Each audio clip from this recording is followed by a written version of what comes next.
Hi, I'm Chloe Canning. Welcome back for Season 2 on Lead with Courage.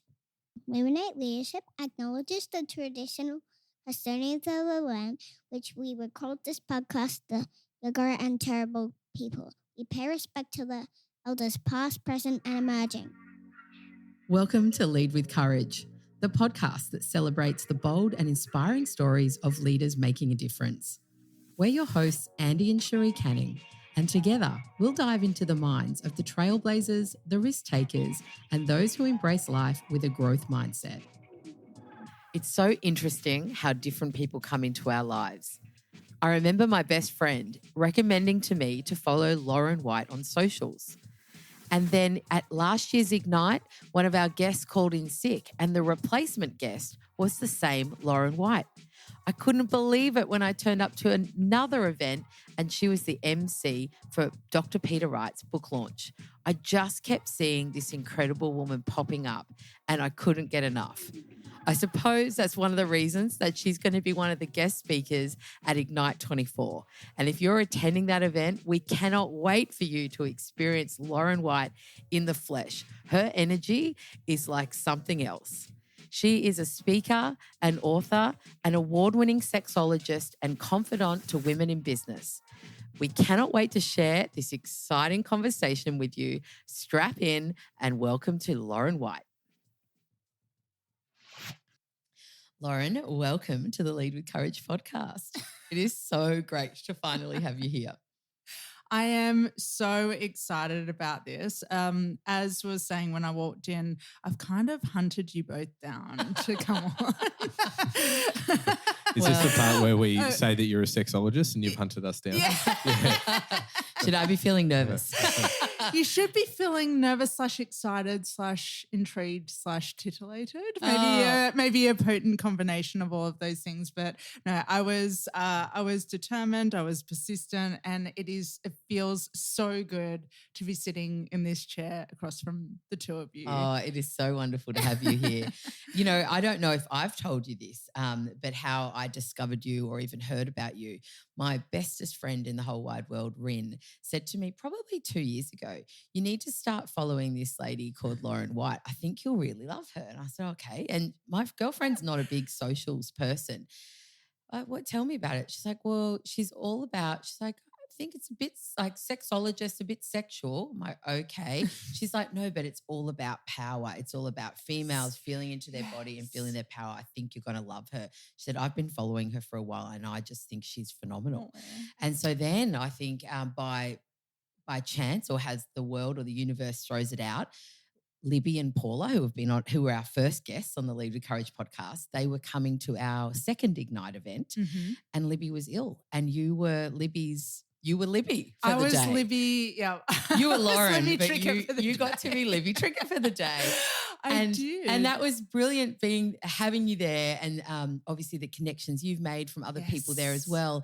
And then thirdly, I walked in to another podcast guest, my beautiful doctor, Dr. Peter Wright, her book launch, and you were the MC at the book launch. And I was literally just sitting there going, I need to get to know this woman because she is something else. And so I'm so thrilled that you're here and having this conversation with us. So thank you and welcome. Oh, thank you. What a beautiful welcome. And I just want to start by saying I am obsessed with what you do and who you are and the rapid impact that you've had just being yourself and putting your message out there for the last number of years, because it's just, I'm in awe of women and men in their power, and to witness that, to witness this rapid expansion of your work and to be there in real time at the Ignite conference was just something special.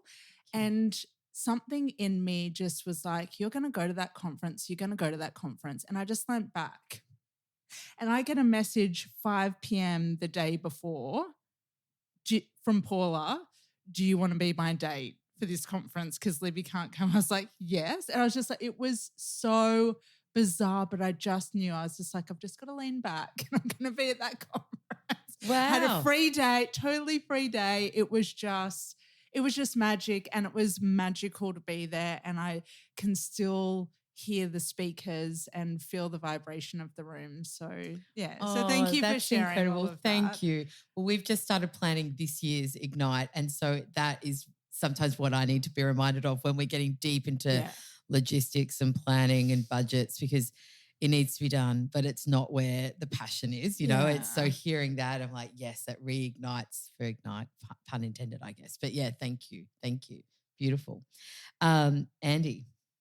Yes. Welcome to the conversation. My goal is to say 50 words on this podcast. We'll see how we go with that. But a question we'd love to ask you to kick off. What does lead with courage mean to you? Lead with courage for me is about always going first. And that is one of the first pillars of my work is sovereignty. I am always coming back to questions like, how can I create where I belong? Not where can I fit in? How can I create where I belong? My business and my personality is niche upon niche upon niche. Of course, I have the rarest of Myers-Briggs. Of course, I like the really special birth chart and all of that. So I'm always coming back to the question, does this turn me on? What pleasure do I get out of this? Does this feel powerful for me? I'm always coming back to how does this make me feel? Because what I know to be true is courage isn't doing what makes other people comfortable. It isn't what will make them happy, what will appease them. How can I present myself in this way so I can skew their perception and try and control how they see me as nice or likable? It is about 101% being yourself through your own unique design, voice, message, personality, and having that all be completely coherent, cohesive, congruent. So for me, courage is always about coming back to I go first.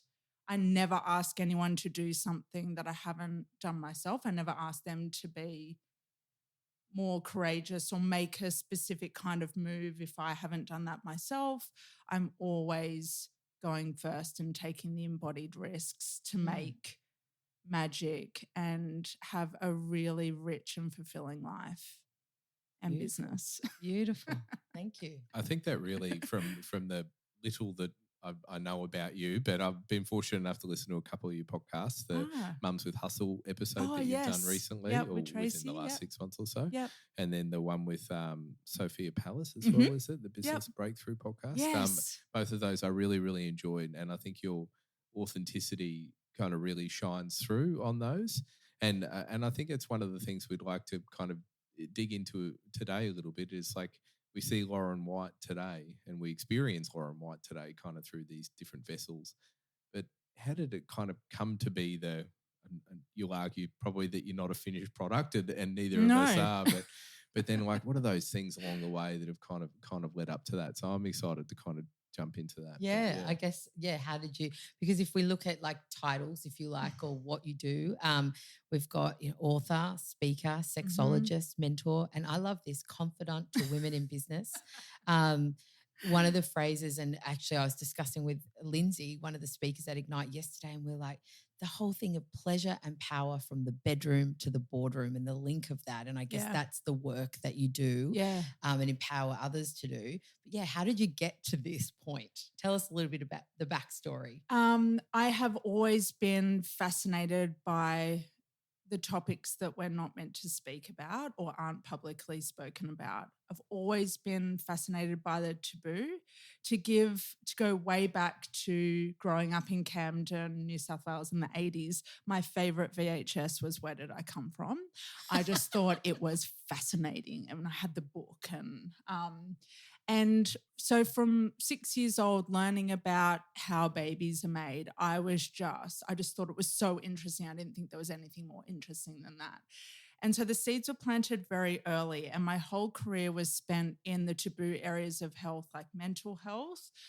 All I wanted to do was mental health nursing. And one of the tutors looked at me in med surg nursing and just went, "You're going to go work in mental health, aren't you?" And I go, "Yes, I am." Like, I don't want drips. I want to hear people's experiences of these hardships and how they've come to be where they're at. And that mental health took me into drug and alcohol.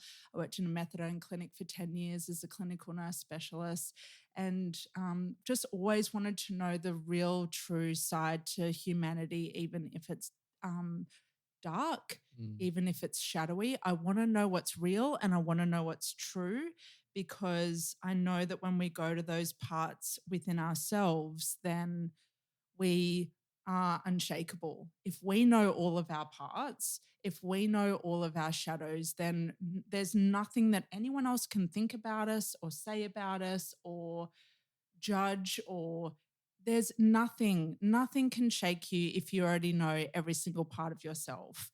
And sex is the most vulnerable part of our identity. It is the most sacred. It is the most intimate part of our lives. And when people, women in business, in leadership positions know this most intimate part of themselves, they inadvertently elevate, course correct, access all of the other aspects of humanity, human growth, personal development, because sex asks you to go to your consent, your preferences, how to speak for yourself, what it is that gives you pleasure, where your no is, what it is that feels edgy for you, where there's a learning opportunity. Going to sex teaches you, so does, as I like to say, does so much of the heavy lifting for all of the other aspects of your humanness that show up in the public sphere. So if you go to the private parts of yourself safely and with a guide and you feel supported in that, when you go out into the public sphere, you feel fortified. I know I can stand on a stage. I know that I can be in any room in the world and not feel any fear of judgment or stand there questioning who I am, because I know all of who I am. And there's no one in a room that knows more of all of who I am than me. And so for me, it's really, that is the piece that's missing from, well, that's the opportunity, I should say, that I think for so much of the personal growth work out there is putting this lens on it and not being scared of it and not being terrified or frightened. It should actually be really exciting. It should be really exciting, and you should feel fizzy and maybe even a little turned on about learning this part, going deeper with these parts of yourself. Yeah, wow. So why do we feel so nervous? Why am I sitting here tense going, I need to relax? But first of all, let's have a shake. Yeah, let's shake it off. A bit of tay-tay. I say that, but I was saying to Andy today, I'm like, one question I have for you is, I have so many questions, but one of the first questions is, how do we even know where we're at? And I was speaking to Lindsay about this, knowing you were coming on. Intellectually, there's gauges and scales on where you're at. And even as a public speaker or a feedback from your clients, and at leadership, you get a 360. How do you know, other than your partner saying you're a good shag? No. But how as a woman or as a person, as a woman, how do I know, I am really liberated in the bedroom or not? Like, is it an inner knowing, or how does one rate themselves? Yeah, it's an inner knowing, and it's highly qualitative. I think where, as much as I value quantitative models and as necessary as they are for so many aspects of life and really seeing where you're at, sex is purely qualitative, and that's where people get really tripped up. It's like, we go to work, we go to school, all the clients I work with are exceptionally bright, multiple degrees, kicking ass. And what that's done is ask them to live in a very quantitative way. I'll know that I'm a success when this thing happens. Yeah. And I'm sure you touch on this with your clients in your work about adding more texture and seeing it through the lens of, but how did that make you feel? Yes. How does that leave you feeling? And the work that I do is so centered on that sense of inner success and satisfaction. So how you'll know is based on how you feel. Do you feel satisfied? Do you feel like that was successful to you? And successful is a very I can add more to that, but it's really, does that feel like that fulfilled the intentions that you held before you went into that interaction? So the intention setting as opposed to goal setting is really important for any form of sex or self-pleasure. It's really about, because my clients over the years will always say, I'll say, blah, blah, blah, feeling. And they'll go, I think. And we're like, pause. We're in the head and the head's a beautiful place and we love it and we welcome it into so much of our lives, and we even welcome it into sex. For now, what's your heart desiring? What is your sacral center down here desiring? What is it that you'd like to receive? And that's when we touch on really edgy terrain for so many women, because they've been in giving mode. They've been in the shadows of giving, which is known as martyr mode. Like, I'll do it myself. Only I can do it. I'm fine. No one worry about me. I'll take care of everything. There's been that mode in work, in home, sometimes even in the bedroom. And really this is about coming back to, what do you want? How do you want to feel? What would feel incredible for you? And going beyond the feelings of good, okay, fine. The language, a lot of what my clients reflect back to me is, I speak another language, and I support them to speak from a different frequency than good, okay, fine, better, and just become more specific with the language that they use. Because once you invite that, and I say, what if we couldn't say good? What word would you use? And it's incredible how quickly women use a word that is so much more specific, so much more illuminated, so much more turned on when given the opportunity to gently drop out of their head and into a new way of speaking, and speaking about their body and their sensations. Yeah. It's awesome. Thank you for that answer. And that really, I'm like, oh, good. I don't have to go and do a quiz. No. There is, and by the way, please, no sex quizzes. Please. That's why I've never done one. I've never offered one. No sex quizzes. Drop out of goal mode and into intention. What would I like to be able to say I felt at the end of that? I felt connected. I felt warm. I felt fizzy. I felt like the energy in my body was building. I felt like it's very much getting out of that goal, got to have an orgasm, got to come, it's about getting out of that mode, which just puts you straight into your head. And just another thing I want to add to answer your original question is, we are up against so much conditioning when it comes to sex. So much of our parents' beliefs about sex, our family members, our school, whatever school we went to, the friends that we had, by the time we are 16 years old, we have had a million, often very limiting, sometimes unhelpful messages about sex. So to come here and talk about it later in life is a challenge, because we've got all these layers and layers and layers, and we just have to peel some of them back and come back to that sovereignty piece of, what do I want to be mine? What parts of that history and that learning do I want to be mine? Now that I'm an adult, I get to choose. I don't have to carry my mum's beliefs about sex. I don't have to carry someone else's inhibitions, someone's story, my church's story. There's a lot of. Yes. Yeah. And so much subconscious, unconscious conditioning that we don't even realize we're walking around with. Yeah. Yeah. Yeah. I'm about to say, I'm like, oh, is it wrong? But I don't know.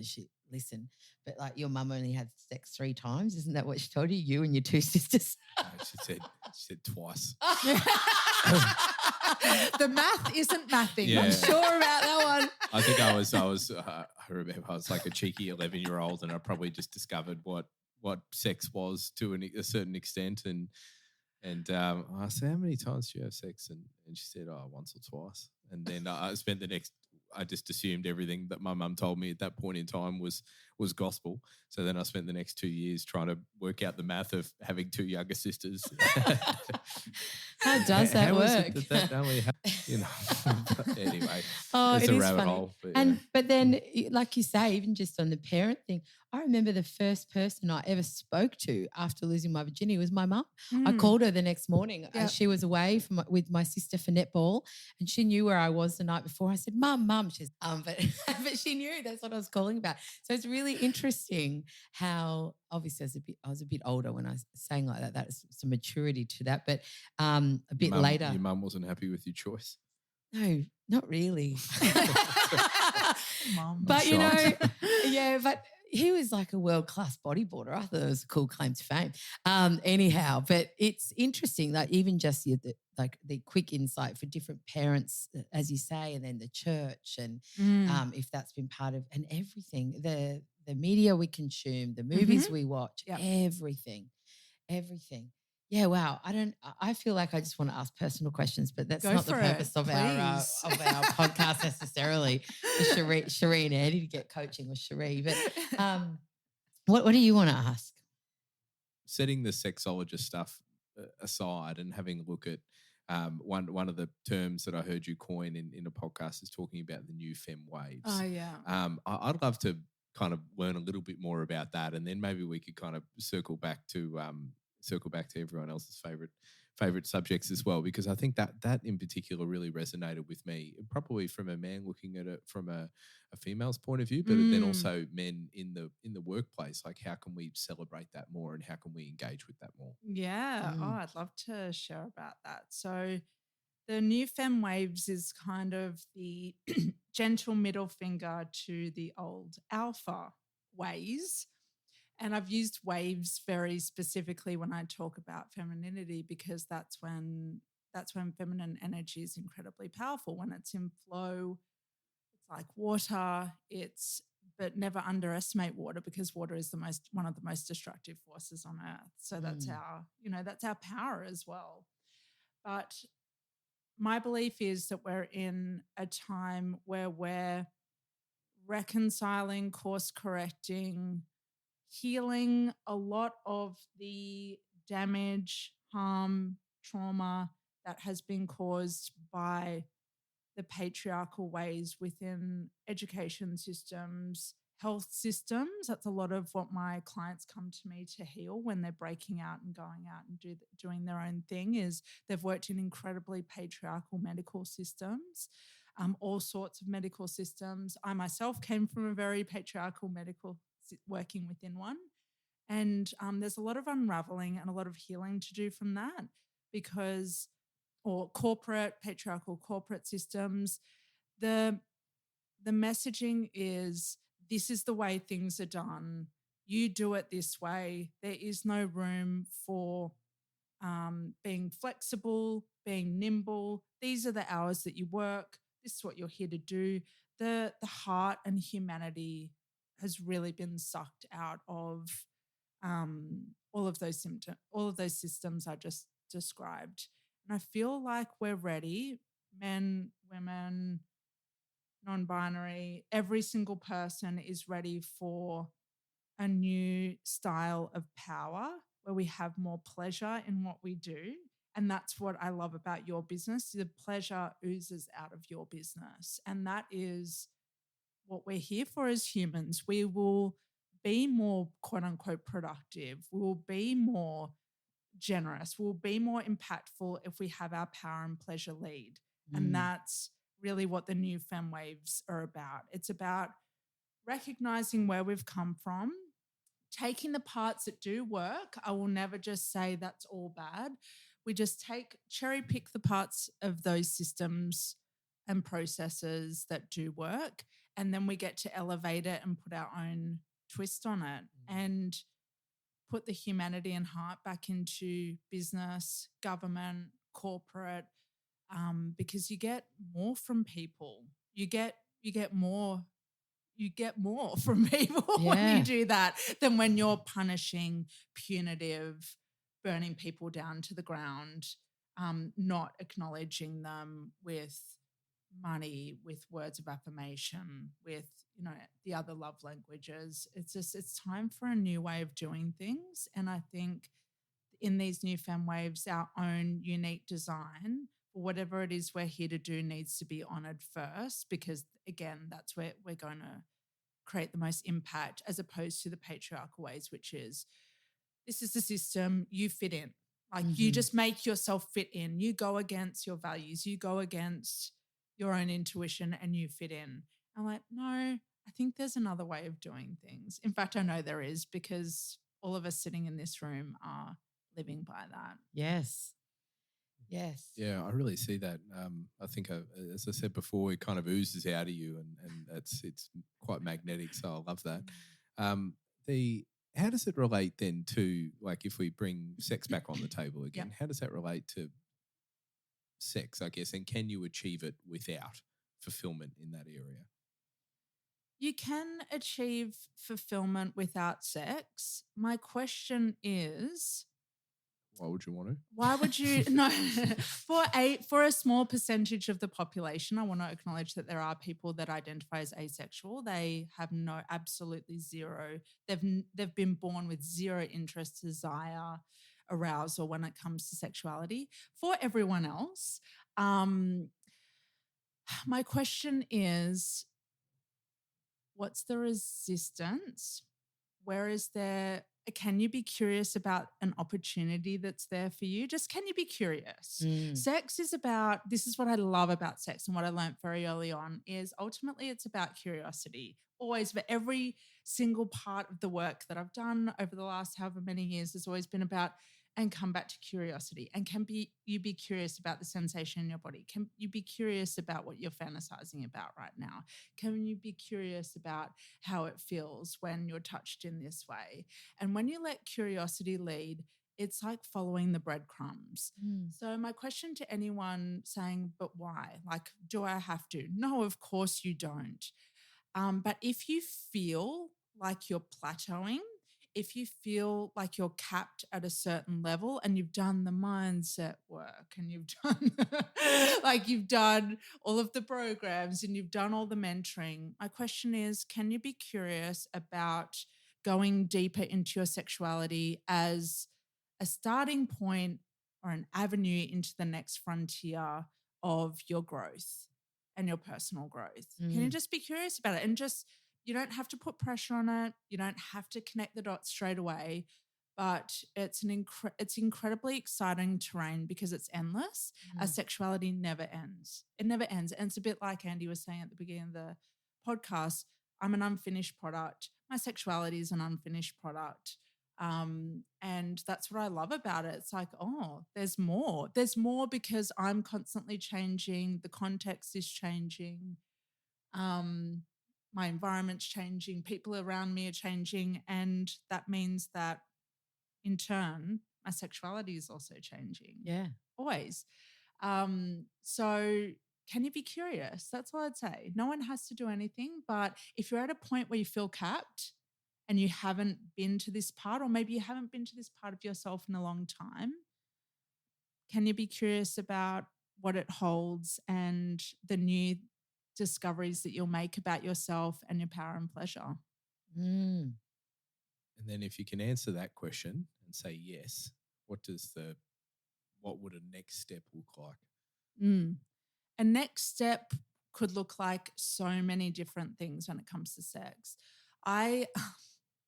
In typical me fashion, I went into a tertiary degree as the first step, which I don't recommend to many people. A tertiary degree in sex? Yes. Yeah, that's wow. how you become a sexologist. I didn't know how, maybe I could just Do you have call like a myself 60-year-old white man teaching you about it? I had white men teaching me about sex, yes.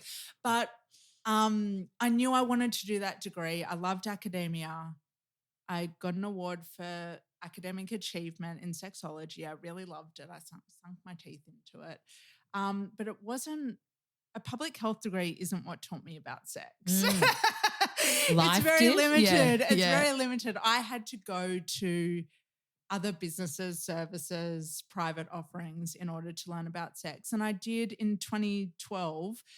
I did a combination of things. I did one-on-one sexological bodywork sessions. I did a 6-day, my first retreat was a 6-day sexuality retreat. What do you do with that? Oh. Do you wear clothes at all?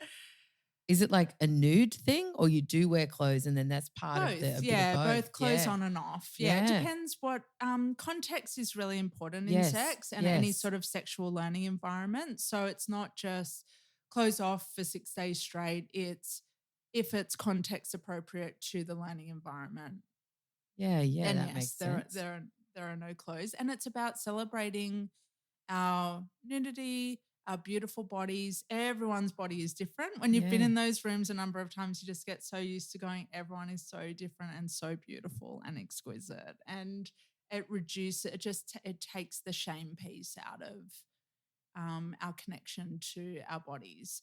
So if anyone wants to know, I first want to say there's so many beautiful, incredible practitioners out there and opportunities and offerings.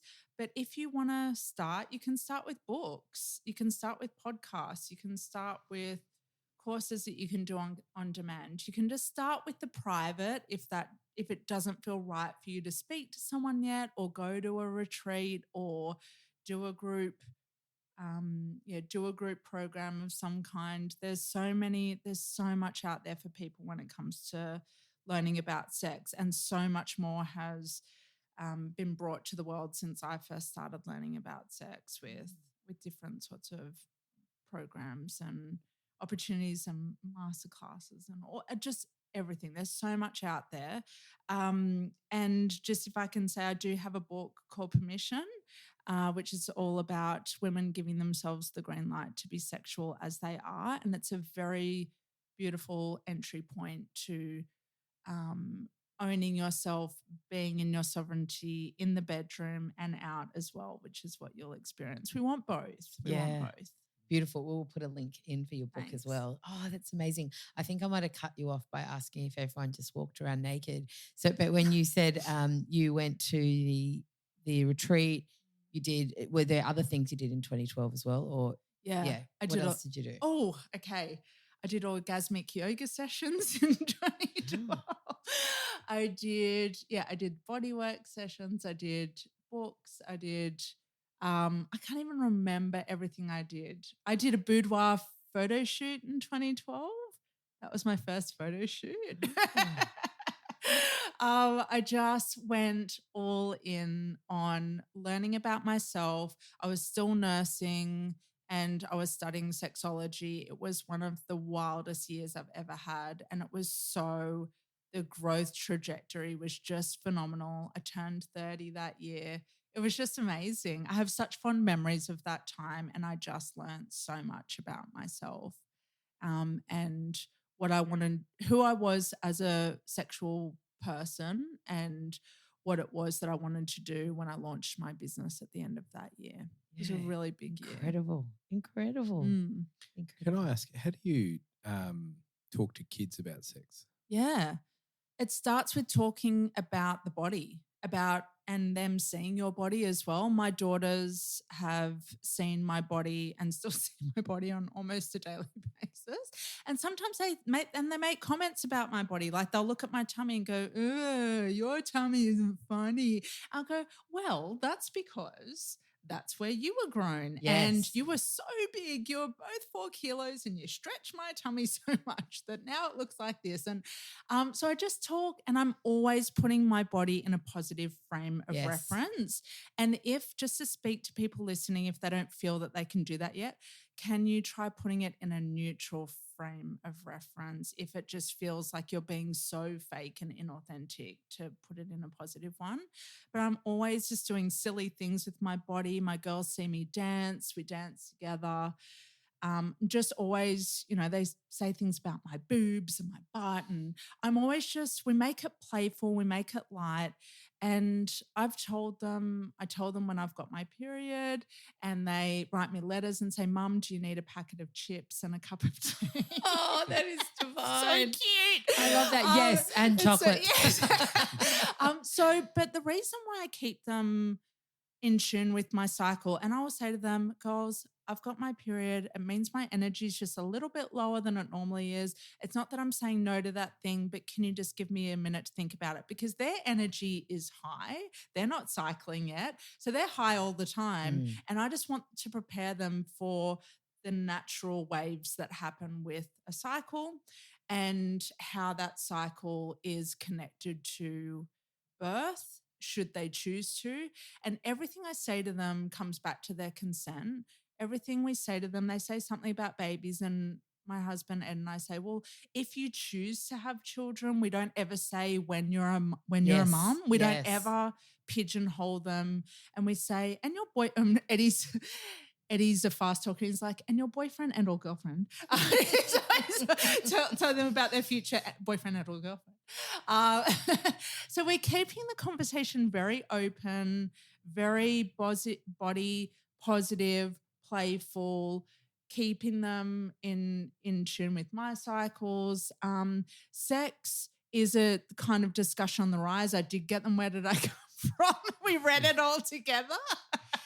Because that was the education. Yes. I got. Not on VHS. Yeah, though. not on VHS. No, I wish. But yeah, I'm just slow pieces about consent, just feeding them slowly, not like bombarding them all in one night, teaching them all about sex and everything.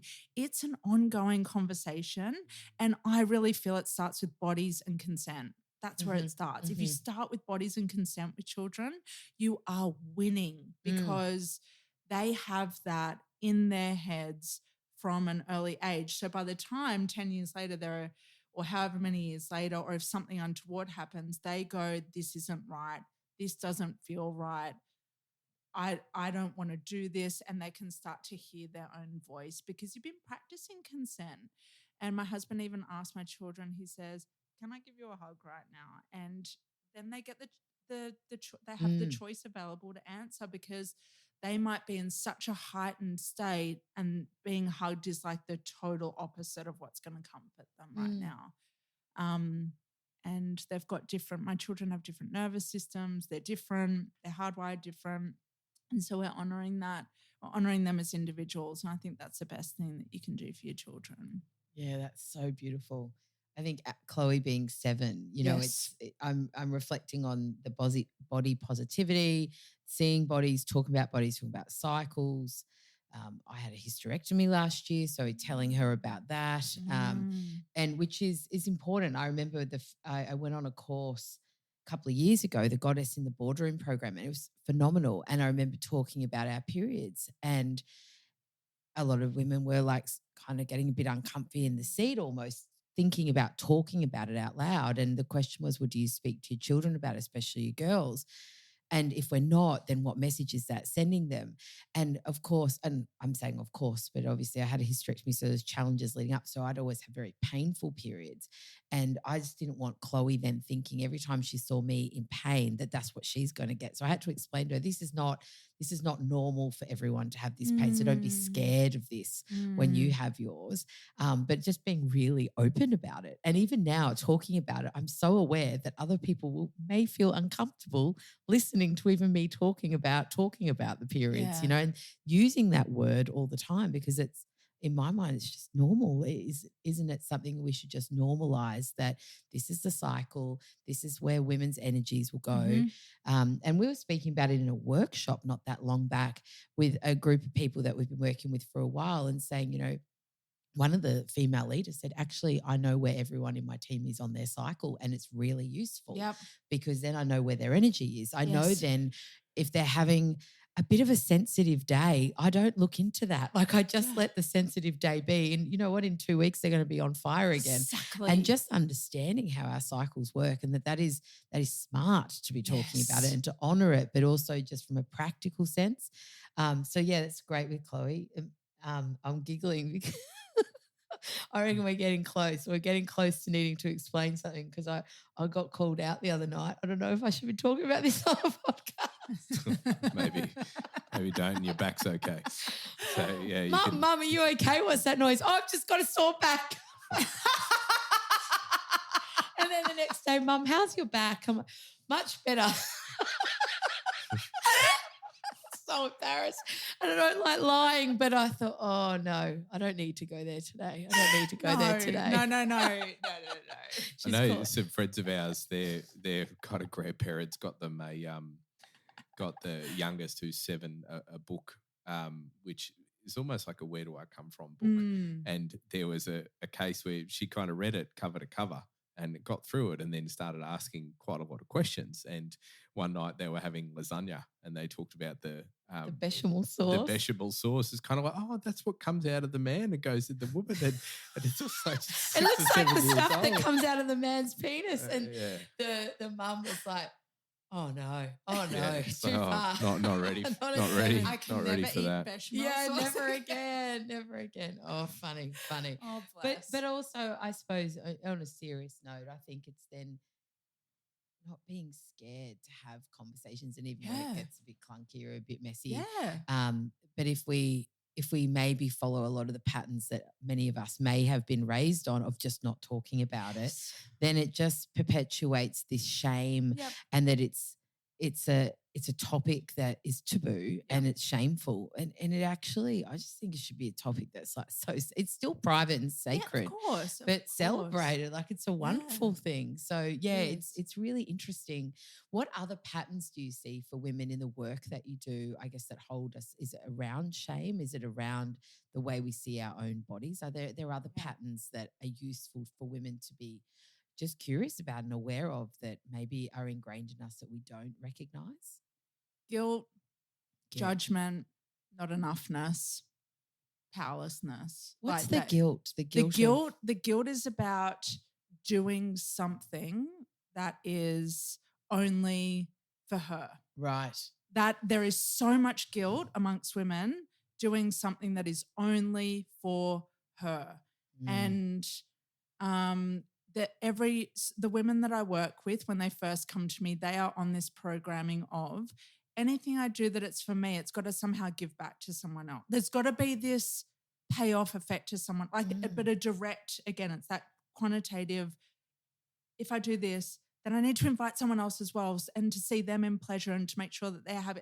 It's just everything they do is about how can this be for the benefit of other people as well. Yeah. But what they come to learn through our work together is when you do things, and there's so many paradoxes and so many twists in this work, and that's what keeps me so intrigued. When you do something that's just for you and how is this going to benefit other people and what's the payoff going to be for them? When you do something just for you that turns you on, that benefits you, that gives you pleasure, that has you feeling more powerful, the way that you walk through this world conveys that message to other people and gives them permission to do the same for themselves. Until you truly do that, and it can take some time, it's not going to be comfortable, but that's not the point. The point is to make it a more natural part of your programming. When you do that and then you have a client or a patient or a friend, whoever, someone else sit before you and say, I have this problem, no matter what advice you give, it's completely congruent. You'll hear me use that word congruent a lot. It's really important to me. It's right up there. You can't ask people to do things or give them advice about things if you're sitting there going, I would never do that for myself. It's not, they'll hear what your words, but the advice won't actually land and they'll be less likely to run with it. So it's really important that the way that we move through this world is finding our power and our pleasure in all sorts of contexts, mainly through our bodies, because that's where our sensory experiencing is, and that's where all of the juicy sensations and feelings are. And just on that note, anything that you want to feel is a feeling that's already inside of your body, which really excites me. Say more about that. I believe that anything that you want to feel in this lifetime is already inside of you, and it's on you, and it's your responsibility to go on a path of discovery to find out how you can tap into that sensation, whether it be through who you're connected to, where you travel to, your sexual experiences, the food that you eat, what it is that you allow yourself to do. And that requires you, if you haven't felt it yet, don't worry. You will feel it, but you'll feel it when you do things differently than the way that you've always done them. So the bravery piece, the courage piece, what I call embodied risk-taking, it means like it's really your desires leading. It's a congruent risk for you with integrity. It's like, no, this is what I want to do. This is what feels edgy for me. When you do that, you're more likely to access the feelings that you want to feel. So I am a bit of a desire huntress. Like I will just, like I said, I wanted to be on this podcast. So I kept asking, I'm like, but that's what I want. Because I know that when I sit in this seat, I'm going to have feelings that I can't feel sitting on my own in my office, just diddling around on social media. Yes, totally. It's like, I'm not going to get that feeling just doing nothing. Yeah. So really it all comes back to the curiosity piece. Come back to that curiosity piece and just know that your guilt does nothing for this universe. It does nothing. It doesn't, your guilt never grows anything good or nurtures anything that you want or empowers people in any special way. Those lower kind of vibrational feelings, guilt, shame, powerlessness, I'm not enough, all of that, none of them create the impact that you're here to create. Yeah. None of them. But if you use them as fuel to understand them and go, okay, I don't feel enough. What can I do that will feel fulfilling to me and fill me up and turn me on, which is my language. So you can exchange that for whatever does it for you. When you see life through that lens, your life changes because you just keep following breadcrumbs again and again and again and again and again. And it's so interesting listening to Women in Guilt because I hardly ever feel guilty about anything. Because I just go, I know that when I nurture myself, and really tend to my power and pleasure and go for what I want, I'm having the most impact in this lifetime because other women get the message that the same is and more is available to them. Was there a time that you did feel guilty? Yes, definitely. Definitely. And I made a conscious decision. I want to actually simplify something that women complicate. Oh, but this and what about this? What if you just made a decision as a part of your process to not feel guilty? And that I made that decision as soon as I birthed my first daughter. She lovingly left my body, the relief. And I decided what kind of role model I wanted to be for her. And I had already studied sex before birthing my daughter, my first daughter, but I thought to myself, I am deciding to be a woman where motherhood is a part of my identity and it is not my whole identity. I made a decision. I sat there and I went, I'm a mother and I'm sexual and I'm a partner and I'm a friend and I'm someone who loves my work and I'm a business owner and I just kept adding ands. And that was one of the most empowering things I ever did for myself because I can't feel guilty when I'm operating from a place of integrity, alignment, again, congruence, authenticity, if you want to use that word. I can't feel guilty because I'm doing what I know I'm here to do in my bones and in my body. So that's what I'd say to you. What if you decided today that you are and multifaceted, dynamic, interesting, intriguing, that you have depths that you haven't even discovered yet, climaxes you haven't even reached yet? What if you started to see your life through that lens and decided that you were going to go for more because guilt has never really given you what you actually wanted? What if? That would be my question to you. Yeah. So good. So good. Oh, that is just hitting all the marks for me. 100%. And we spoke about it with the word regret the other day, just like the choice of, I've said, I don't know where it came from, but from a really young age, maybe my late teens or early 20s, I said, I'm going to live life without regrets. And I don't mean recklessly where I don't learn from things. I just mean I'm not going to harbor anything. I'm not going to ruminate on things. Oh, I wish I'd done this. Yes, you can look back and go, what would I change? How will I grow next time? Of course, reflection, but not regret. Yeah. And I was saying to Andy, I just feel like it's something I've just chosen. I don't live life with regret. I make decisions. I learn from it. I move on. I don't hang out in the past, dwelling over it and overthinking it. Just move on. And we're saying, I do enough of that for both of us. But I think it's a similar conscious choice with guilt. I really, and any of those words, I feel like it's, and am saying I feel, but it's a think and a feel. But yeah, okay, all right, I feel that. Now I need to let it go, but or what do you redesign the patterns, or Yes. rework the neural pathways, or more the embodiment than the thinking. And Yeah. I'm reminded speaking to you today of that goddess in the boardroom. Rachel used to talk about it a lot as well. She's like, stop thinking, like stop trying to, yes, we've got to use our minds and our cognitive awareness and the thinking patterns, but actually to change those. And this is what you're reminding me of now, is to change a lot of that is actually not doing the mind work. No, it's doing the body work. Yeah. It's the embodiment. Yeah. And yes, for some of us, it is meditating and starting to do some mental work, but it's it's all encompassing. Like the physiology is so powerful, more than just the focus and the language, or in combination. Yeah, really. in combination. And I would love to give your listeners permission as well. I think so many women get told who are in quote unquote burnout or going really fast or really high functioning and great generators, what if instead of like maybe meditating, quote unquote, slowing down, having a bubble bath, like, some really, like, it comes from a helpful place. But what I see in the women I work with, they're often not giving themselves permission to move in the ways that they want to move. It's like either really slow yoga, meditation, and these high intensity workouts.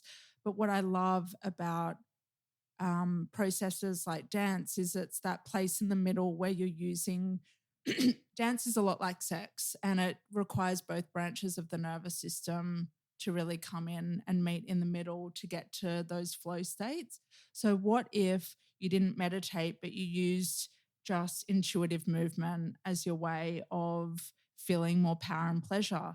And the simplest way you can do that is, I love getting a mirror, I love getting a piece of music and just going, what's a way that I can feel pleasurable through my body right now? Does that feel good? Not performing for the mirror, but just going, does that feel good? Does that feel like a powerful move I just did? Can I do it again? And I'm about to knock a microphone, I'm sure of it, which happens all the time in my work. I'm always banging microphones around. But yeah, what if you just stopped like the noise out there and did like a dance meditation, I call it moving meditation. If you tell me to sit still, I will tell you nicely, kindly, maybe where you could go, because I don't want to sit still. I love moving as a way of accessing the feelings I want to feel. So maybe don't quote unquote slow down, don't meditate, which might put you more in your head. Maybe, just maybe, you need to move in a way that feels more powerful and pleasurable for you. And in doing that, it's a mirror for sex, and you're experiencing your sexuality. It doesn't have to be in sex and with your genitals that you experience sex. It can be in these other incredible, seemingly ordinary aspects of life that you feel turned on. Yes. I think it's similar for men as well. Maybe Yes. at least in my experience, men, I guess, typically can favor a little bit more structure and a little bit more kind of routine in that way, and I think what I've noticed is that it's so important to balance that out with the rigidity of the world and maybe the rigidity of life, where you have certain roles that you need to do, certain functions that you need to perform. Maybe there's not a huge opportunity for creativity outside of that.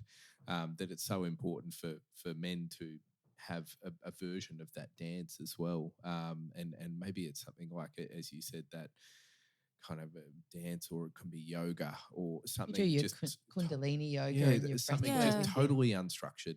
I think that it lets you go with the flow, that lets you kind of move with it, because in there's real power in tapping into that. I remember last year I was having a couple of moments towards the end of the year where I didn't quite have the same, that my tools that I normally use didn't quite have the same level of sharpness attached to them. And I remember thinking, I might need just some help and in getting some new tools, or learning how to resharpen the ones that I currently have. And I went and saw a psychologist for a few sessions, and I really loved it. It was such an important experience for me. And one of the things that we talked about doing is when I would be asked to describe something, I would go straight into kind of my head. I would go straight into the it's this, it's that, it's the other thing. I think a specific example I can think of was in regards to maybe in regards to even asking to feel something.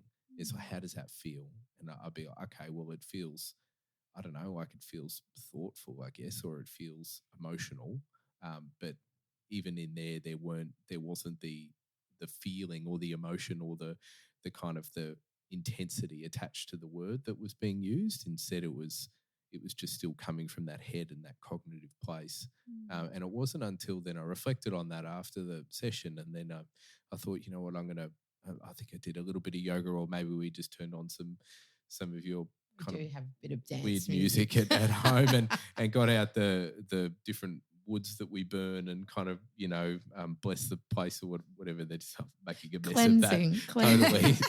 There's a more delicate maybe way of saying that, but it wasn't until that I began to put the pieces together. I'm like, yeah, it's so important to, I think, label the emotions and go like a little bit deeper on it for men as well as women, just to identify what it is, so that then we can also act in our power and not how we're kind of need to be, which is that kind of tall, upright, rigid, sort of non-fun, loving version of ourselves. Yeah, I completely agree with you. Everything that we've covered today is for anybody listening, and what you're saying really resonates with the experience I'm witnessing my husband go through as well, and he'll be happy for me to share that, and tapping into more of getting out of that holding state that men often are conditioned to be in. I'll do the holding, I'll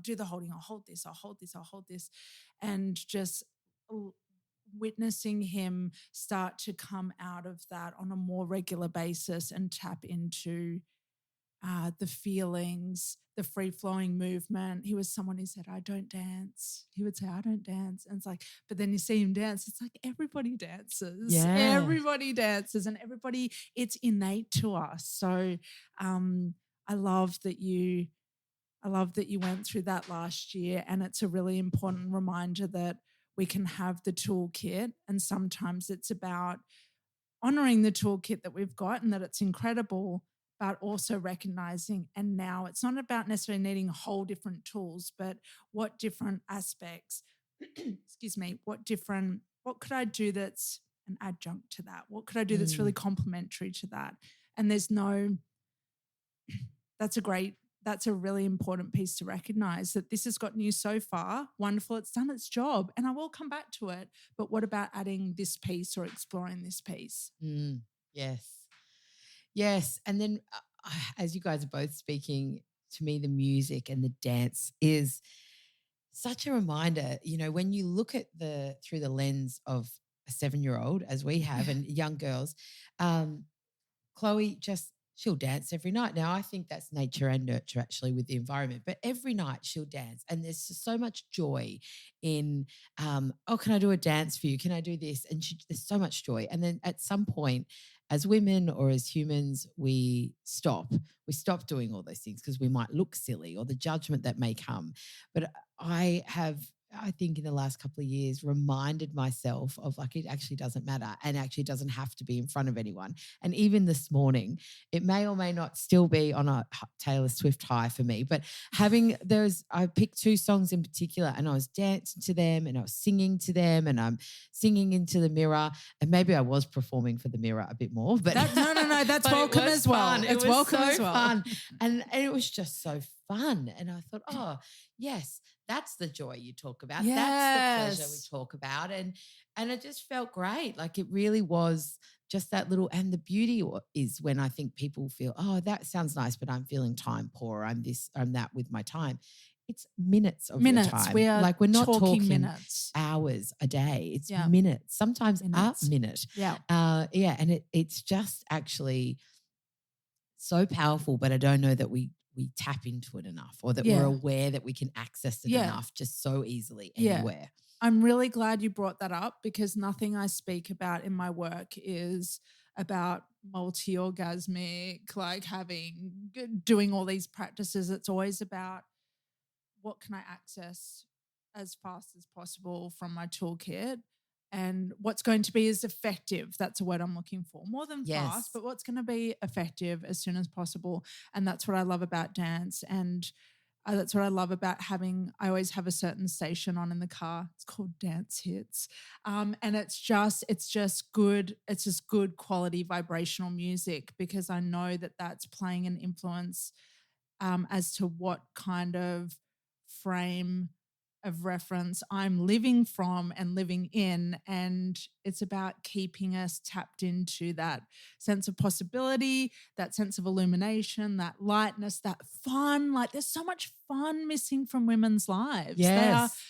thirsty. Like, there's a deficit of fun. And the more that you can tap into it through those very ordinary everyday experiences in the car, playing music as you're getting ready, I just think it's just these small gestures that say my pleasure matters, my power matters, how I feel in my body matters. And it's that really does so much of the defrosting for women, for men, for human bodies. And it just does so much of the work of letting go of that guilt, that shame, that powerlessness. It is the most effective way to take the power back. Yes. Want to dance. Just want to dance. There's a definite unlock there. Yeah. Definitely. Lauren, now I feel like there's so many things I want to get off this podcast to go and do. Yeah, I think exactly. we need a chapter 2 and a chapter 3 and a chapter 4. Yeah. One, any advice for us that what are you noticing? Is there anything you got to, what are you noticing for Andy and I? What have we got to do? For the two of you, I'm not seeing any blind spots or any, there's always opportunity. But what I see between the two of you is this mutual respect, which is so important for the bedroom. If there's that in the everyday interactions, then that's more likely to flow into the bedroom. So I can see that respect, I can see that warmth, I can see that love, I can see that mutual understanding of your individuality. And so I'm just seeing like it's all a beautiful recipe for for allowing that to flow in the bedroom. And I just want listeners to hear that, like, it starts outside of the bedroom. Like and one of the best quotes ever is by Esther Perel. It's foreplay begins at the end of the last orgasm. Foreplay begins at the end of the last orgasm. And what she's speaking into is that cyclical nature, there's new femme waves even, of it starts with the small things. It starts with the bedroom, what I call lounge room dancing in front of the mirror. It starts with how you speak to your partner. It starts with the consent. It starts with all the small things have so much weight in the bedroom. So master them in non-sexual situations, and it just becomes a much more fluid process to ask for what you want in the bedroom, or say, actually, this isn't quite working for me. Can we change positions?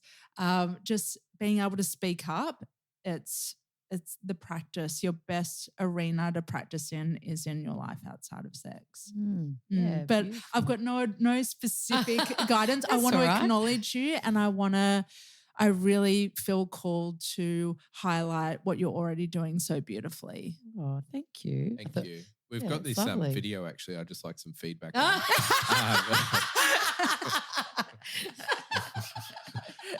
Did Cherie hurt her back in that video? I did. Very loudly. And Andy hasn't had a wax in ages. Ever. It'd take a year to wax me. Oh my gosh. If there's one last piece of advice, in particular for the leaders out there and people listening to this podcast, male and female, but if it needs to be more from a female perspective, whatever works for you.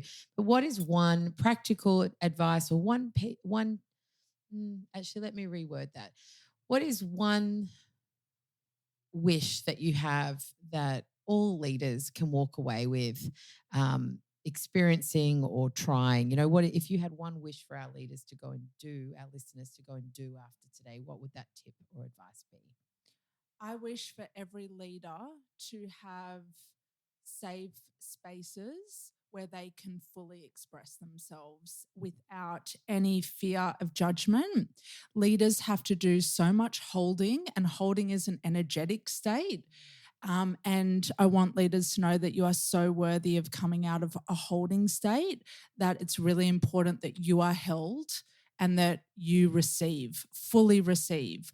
When you're at the helm, generating so much, making decisions, being mindful of where everyone's at, moving the parts around, holding the parts that are moving, being nimble, adapting on the fly, you need a safe space, like an anchor, a port in the storm, I should say, that you are so worthy of that. And so many leaders don't realize that.